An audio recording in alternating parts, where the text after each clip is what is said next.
Oiê, tudo bem? Voltei! E hoje a gente vai falar sobre algo tão difícil, mas que acontece com tanta frequência, que é a retirada do afeto quando os nossos filhos se comportam mal.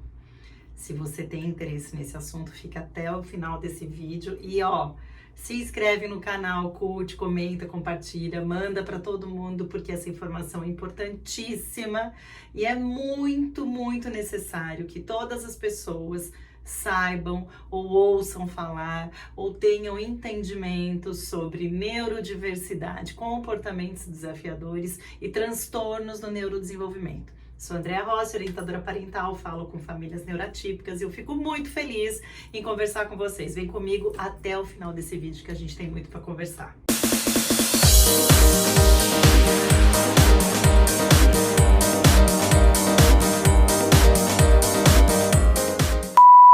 Você tem um filho neurodivergente, ele se comporta muito mal e em algum momento você já usou uma dessas frases. A primeira: vai pro seu quarto agora que eu não quero mais olhar na sua cara. Eu não gosto de você quando você está se comportando assim. Chega, eu vou sumir daqui, eu não quero mais olhar na sua cara. Essas frases são comuns pra você? É muito duro ouvir tudo isso, não é? Eu sei disso. Mas é muito mais difícil para uma criança receber esse tipo de informação e passar pela cabeça dela que ela só é amada se ela tem bons comportamentos.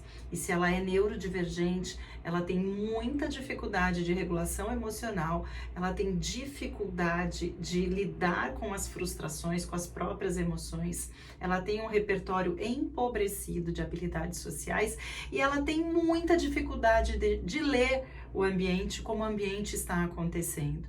E ao se comportar daquela maneira, não de forma deliberada, e porque ela não dá conta, e aí vem uma falta de amor, uma cobrança de que eu só te amo se você se comporta bem, a cabeça dessa criança entra em curto-circuito. E é muito mais difícil para essa criança se regular, se compreender o ambiente e atender às expectativas desses pais. E a gente precisa falar disso, porque isso tem um peso significativo no desenvolvimento das crianças neurodivergentes e na relação, no ambiente que essa criança frequenta. Quando os nossos filhos têm comportamentos desafiadores, quando eles são neurodivergentes, eles têm dificuldades de regulação emocional, dificuldades com as habilidades sociais, baixo repertório, é muito comum que isso nos atinja, que a gente entre num lugar de vulnerabilidade também e de fragilidade emocional para lidar com esses comportamentos tão desafiadores que os nossos filhos apresentam. Como se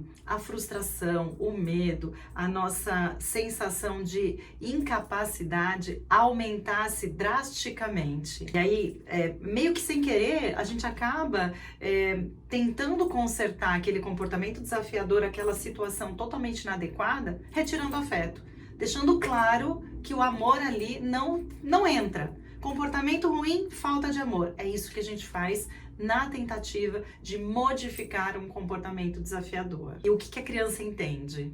Ela entende como se a gente estivesse dizendo: ou você se comporta como eu quero, ou você não tem o meu amor.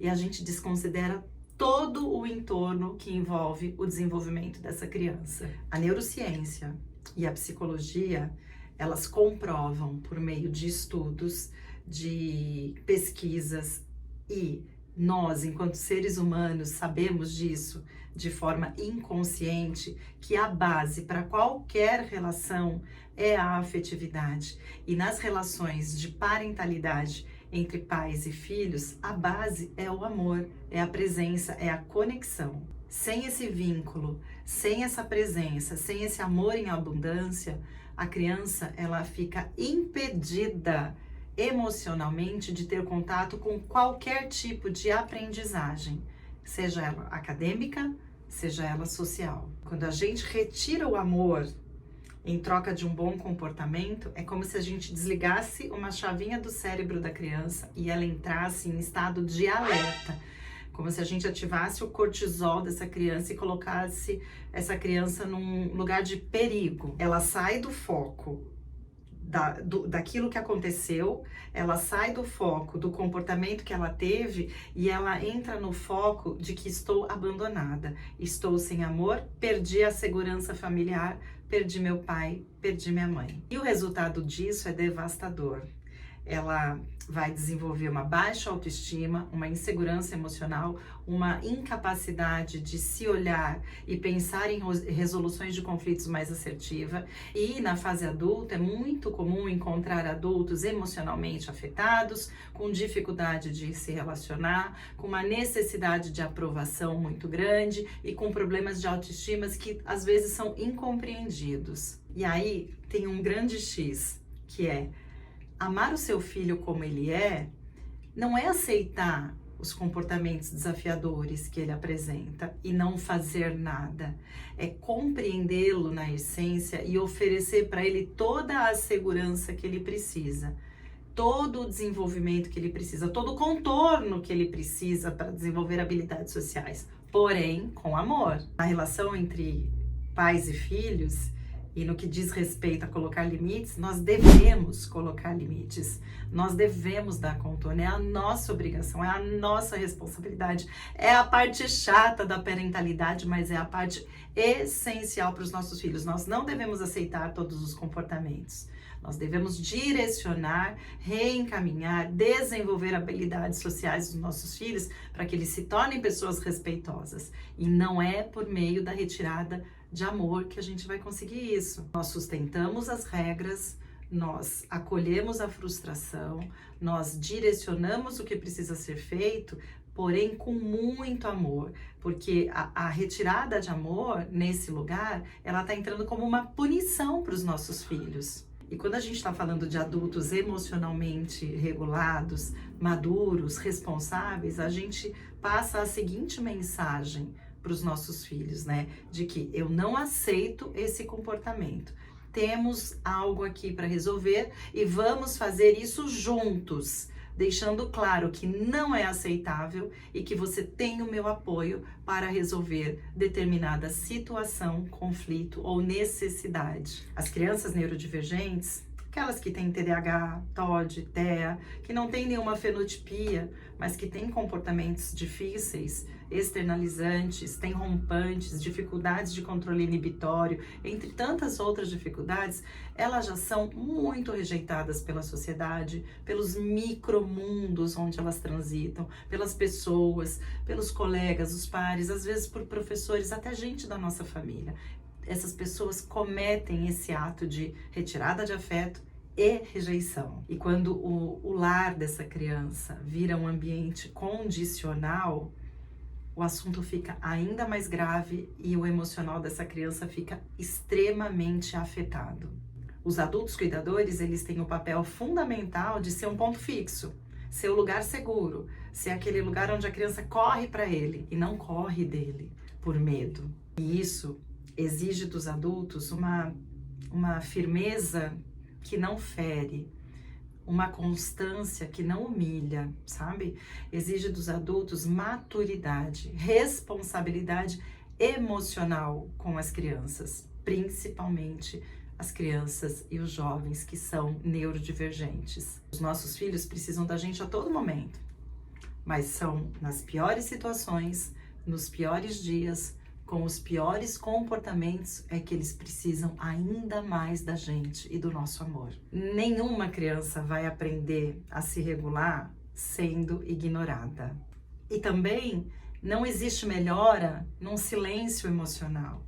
Não existe ponto positivo no desprezo, no vai pro canto que eu não quero você comigo agora. Eu não estou disponível para você emocionalmente porque você não está fazendo coisas que eu concordo. Eu gosto muito de reforçar com as famílias que eu acompanho que seu filho precisa saber que você está ali, mesmo quando ele erra. Você precisa se disponibilizar. Esse é o papel do adulto maduro que escolheu ser pai, que escolheu ser mãe. A disponibilidade emocional em meio à turbulência. Eu sei que é difícil. Eu vivo nesse lugar da maternidade neuroatípica. É desafiador porque mexe profundamente com as minhas emoções também. Mas eu sempre paro, respiro e reflito. Eu sou a adulta da relação.